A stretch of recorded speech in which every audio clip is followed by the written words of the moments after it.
Some of my last videos, I have been talking about idealism versus materialism and how I think that if the choice is binary, idealism wins hands down. I'll go over that in brief and then I will go on to more fertile territory. First of all, quantum mechanics has taught us conclusively, mind you, that subject and object are coupled. Subject and object are coupled. The most important thing quantum mechanics has taught us about the nature of reality itself is that as I've used my steel desk as my reference point, that desk in front of me is not a set of properties fixed forever and always. It is a set of properties relative to other properties. At the quantum level, reality itself is relational. Properties are relative to other properties. So they are interactive, entangled, consistently. And that's a part of the reason why I think if the choice is binary, materialism fails, idealism succeeds, hands down. Now, moving right along, the question has been asked of me of late, what has this all got to do with your particular sky fairy, Craig? Well, I'm glad you asked. So let's take a look at that steel desk and things that we can say conclusively about it, because we are, in fact, surprisingly close to a proof of God. What? Yeah, check it out. That desk is what? We cannot say anything about the properties of the desk.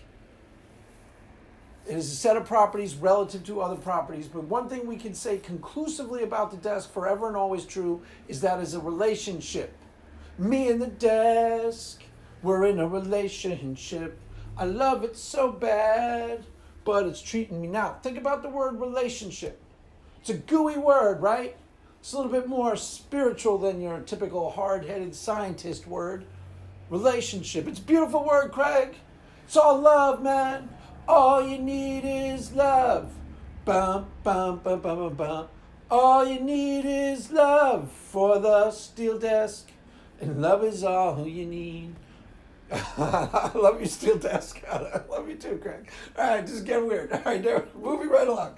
So the desk is a relationship, right? Between what? Between matter, energy, and, are you ready? Math. Bang, gotcha.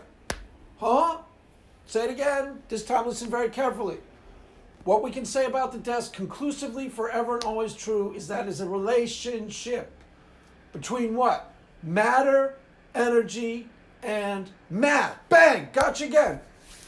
I don't feel gotten, Craig. Well, because you're not paying close enough attention. The desk itself is a relationship between matter, energy, and math. That is a fact, correct? Okay. All of this hinges on math. All of this hinges on what you think math, the metaphysics of math, and what you think math actually is. The philosophy of math. Generally speaking, like I said, we are really, really close to a proof of God, guys. You know, if you're an atheist, you know, relax. Deep breaths, deep breaths. I'm freaking out, Craig. Don't freak out. Deep breaths. We're really close to a proof of God. One of the things I've done in my infinite wisdom, if you've been paying attention to my videos from the start and been watching from like a year and a half ago, and let's be honest, most of you haven't. Why? You know, because you just, I don't know. We got better things to do, Craig. No, you don't, actually. All right. One of the things you would have noticed is instead of using the word God, I have been using the word, in my infinite wisdom, transcendent other. So, if I'm saying we're close to proof of God, what I mean is transcendent other. All of it hinges on the metaphysics of math. Generally speaking, there are three schools of philosophy when it comes to the philosophy of math. There is a mathematical Platonist or realist who says that numbers exist and mathematical truths are, numbers actually exist and abstract objects are real. In that category, you will find most physicists. Even if they are atheists or agnostics, take Roger Penrose, they generally think mathematics are discovered truths. They're mathematical Platonists. They think mathematical truths are discovered truths and they are real. The in-between camp is the nominalist. Roughly speaking, the nominalists think mathematical truths are real, but only in reference to a referencer. Only reference to a referencer. That doesn't make any sense. Don't worry about it. It's not that important. Just understand that they're in between the mathematical realist or Platonist and the mathematical fictionalist. Now, the fictionalist is most consistent with atheism as we currently understand it. Most of your atheist positions are actually the weakest positions in philosophy and science, but they are consistent with, for example, in philosophy of mind, the atheists who are most consistent with the atheist worldview are eliminative materialists. Once you stop becoming an eliminative materialist because you recognize that the hard problem of consciousness is real, you start moving away a little bit from your classic atheist position. In regular science, they're generally physicalist materialists, and I've been talking about that a lot, how quantum mechanics is doing away with that as we speak. And in mathematical truths, they are fictionalists. That's what they say, that mathematical truths aren't real. Numbers don't exist. That's literally what they say. That is the most consistent with atheism as we currently understand. With Aaron Rod type of Dumbo atheism, that's the most consistent position. Problem is, it's also incoherent. This is why very few physicists are mathematical fictionalists. Think of it this way. Every physicist will tell you, I believe in the standard model of particle physics. Will they then say, but I don't believe in math? Doesn't make any sense, huh? I believe in the standard model of particle physics, but I don't believe in math. Come again? Huh? Incoherent. That is the weakest of the three positions. It is completely incoherent. And it doesn't make any sense. The reason why it's still a position on the table is the same reason why a lot of people don't believe in God.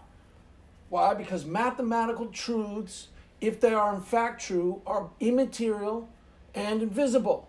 Invisible is the key. A lot of people say, if it's invisible, if I can't see it, it isn't there.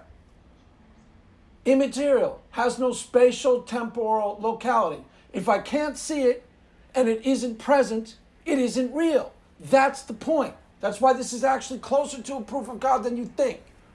Think about what I just said. Really think about that. That's why there's a debate to begin with. The standard model of particle physics uses math. Every physicist uses equations. Every truth about the world as we currently understand it is basic. The basic hidden architecture of reality itself are equations, mathematical constructs. And most physicists will tell you they are discovered constructs. If they were invented constructs, we could change them. Nobody on earth would be troubled. Think about, before I go into that, think about theory of relativity, the most famous equation of all time. E equals mc squared. Energy equals mass times speed of light squared. A what? An equation that is part of the hidden construct of reality itself. The hidden architecture of reality itself is an equation, a mathematical construct. Now, because I said the word construct, people will automatically go, see, invented. No, not necessarily. Most physicists will tell you discovered. But why this is almost a proof of God. Okay, so let's talk about mathematical truths for a second. I'm rambling a little. This is my first time taking on this whole big thing. I will address this colossus. This is a big colossus, Craig. I will address this colossus. This is my first attempt. This video isn't quite proving God, but what I'm doing in this video is laying the groundwork to show you that transcendent other, God defined that way, is pretty much provable fact. Part of the hidden architecture of reality itself are physics, are the laws of physics, and they are equations. Energy equals mass times speed of light squared equals mc squared. Force equals mass times acceleration. F equals ma. I believe that's the Newtonian. The Schrodinger equation, all equations, mathematical constructs. So the entirety of the philosophy in science, in physics, and ultimately theology hinges on what you think math actually is, the metaphysics of math. Now, here's interesting things about math that we know for a fact, and we can say conclusively. Mathematical truths are necessary truths, right? Say I have 2 apples on the table. If I put 2 more apples on that table, I have what? 4 apples. Necessarily. Forever and always true in all possible worlds. Mathematical truths are also incorrigible, meaning you cannot learn new information to change the fact that I have 4 apples on that table. Nothing new I can learn under the sun that would change that fact. So it's an incorrigible necessary truth. Now here's where it gets interesting and very close to God. Mathematical truths are also immaterial. They have no spatial, temporal locality, hence the debate over whether they exist at all. And they're invisible. Can't see them. So when we're dealing with two apples on a table and two apples on a table, it's fine. It's easy. Everyone can count the apples for themselves and know that you're right. I can check. You can check my work. 1, 2, 3, 4. There are 4 apples on the table, just like Craig said. Exactly. How do you like them apples? 4 apples on the table. Now let's say I say there are 2 billion apples on the table, plus 2 billion apples equals 4 billion apples. I'd be correct. That would still be a necessary truth, but it would have absolutely no spatial temporal locality, right? It wouldn't exist in the classic sense of the word. I wouldn't have 2 billion apples, and I wouldn't have 2 billion apples to add to those 2 billion apples, but the 2 billion plus the 2 billion would equal 4 billion apples necessarily. That's what the controversy is about. And that's why we are surprisingly close to proof of God. The same reason people don't believe in mathematical truths, a lot of the same reason they don't believe in God. Can't see it. It's invisible. It's immaterial. Can't see it, can't taste it, can't touch it, can't smell it. Ergo, isn't there. But with mathematical truths, we can actually prove that they are there and prove that they are part of the hidden architecture of reality itself. Think of the Schrodinger Equation, something I've talked about many times on my channel. Quantum mechanics tripped a lot of scientists out. Why? Because it seemed to indicate something about the nature of reality itself that they had previously been avoiding in all their scientific investigations. Unwilling to confront, there are hidden philosophical implications. If it were a created truth and not a discovered truth, it would have tripped nobody out ever. Why? Because you could change it if it were created. If I'm tripped out about the ending of a book, I can rewrite a book. If I'm tripped out about the ending of a created truth, Schrodinger did not create the Schrodinger equation. He discovered the Schrodinger equation. The relationship that is part of the hidden architecture of reality itself basically powers everything in the universe. It powers your cell phone, powers everything. Embedded in that architecture is math. Embedded in the architecture of reality itself, and I'm almost positive this is provable fact, just listen and think clearly, okay, is an invisible, immaterial, necessary, incorrigible truth. Bang, gotcha. Bang, really gotcha. That's not big G God, Craig. That's not God that gets mad at me when I touch my wieners. I'm really freaking out now. I understand it's not quite the God of the personal God of the Bible. But it is in fact there as part of the hidden architecture of reality itself. An invisible, immaterial, incorrigible, necessary truth, part of the hidden architecture of reality itself. Now that's not quite big G God. But when everybody in every religion under the sun goes to bat and starts talking about God, big G, small g, they're essentially talking about that. And it's there as provable fact. That's there. That's actually there. It's part of the architecture of reality itself, as I've said. So you basically, as I see it, have two options. And I'll make this smoother in videos to come. But as I see it, you only have two options. You believe in a personal God. We all understand that the laws of nature are real, right? That they're inviolate. They cannot be violated, they cannot be altered. They tell us how the world actually works. When Einstein discovered this theory of relativity, he discovered it. He took a look at light and saw that speed was constant for all observers, and that there was no such thing as simultaneity. Time sequences are relative to other time sequences. And from there, he inferred basically the curvature of space-time and all the other stuff. Things about the nature of reality itself. Discovered truths about the hidden architecture of reality. Embedded in those discovered truths are mathematical truths. Truths that are incorrigible, immaterial, invisible, transcendent. Transcendent, other.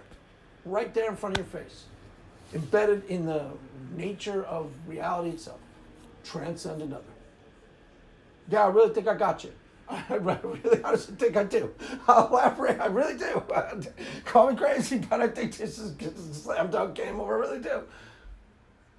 I'll elaborate this on videos to come. You basically have only two options, though, none of which are Aaron Ra.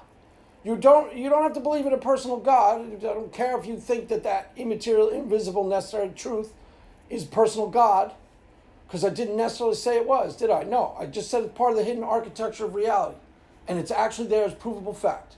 It's part of the construct of everything we see, touch, taste, and smell is a mathematical truth. Now, it only leaves you again with two options. You either have a personal God, set into motion the laws of nature, the laws of reality, so say, let there be light. Poof, spoke, and it was awesome and majestic.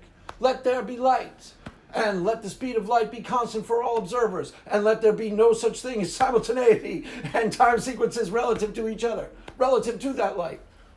So so a personal being set all those laws of nature, those laws of physics, ahead of time, or here's the only other option. This is why I said this is pretty much game over, because this is the only other option. In the beginning, stuff. No personal God. If you're an atheist, this is what you believe. In the beginning, stuff. You had some gas over here, met some gas over here, gravity gathered it together, then the collapsed, and then the interactions between this not enzyme. What's the word I'm looking for? Not enzyme. You guys are the scientists. What's the word I'm looking for? This protein molecule and this molecule, I guess. Whatever. In the beginning, stuff. And out of the configurations and interactions of stuff, organically arose life itself. Then organically arose consciousness, and we have the world as we see it today. Even if that's what you believe. Okay, there's a big problem as an atheist. Because even if that's the beginning, if that's what it was, okay, a random occurrence of gas meets other gas, that would still produce the laws of physics, the laws of nature. So they organically arose, an organically self-created algorithm. That's still God. It's small g God. It's not God in the Bible. God going to get mad at that. God won't get mad at me if I touch my weed at 3 in the morning, Craig. I understand that. No, probably not. God's not going to punish me for touching my weed all the time. No, it's probably not going to do that. But that is still what people are talking about when they reference God. Even if that's the only other option. You either got a personal God who set all the laws of physics and stuff like that into place, or they organically arose, but they are still there. They are still there. They are still part of the hidden architecture of reality itself. So you either have big G God or small g God. What you don't have is Aaron Ra. What you don't have is the Aaron Ra understanding of reality, which is what? Basically gobbledygook. I have no idea. But almost all of the baby bro atheists have some sort of jumbled of weird, incoherent ideas about what constitutes reality. And if you investigate it and break it down, not 1 minute of it makes 1 minute of sense. Everything I told you about mathematical truths is true. They're incorrigible, immaterial, invisible, necessary truths. Immaterial and invisible, inviolate. We're already talking about either big G God or small g God. Doesn't matter to me which one you pick. If you're an atheist, you're going to, I pick small g God, great, okay, fine. Doesn't matter to me. As I've said in other videos, I may be running out of time. Guy goes off into the woods, has a spiritual experience. You only got two possible options.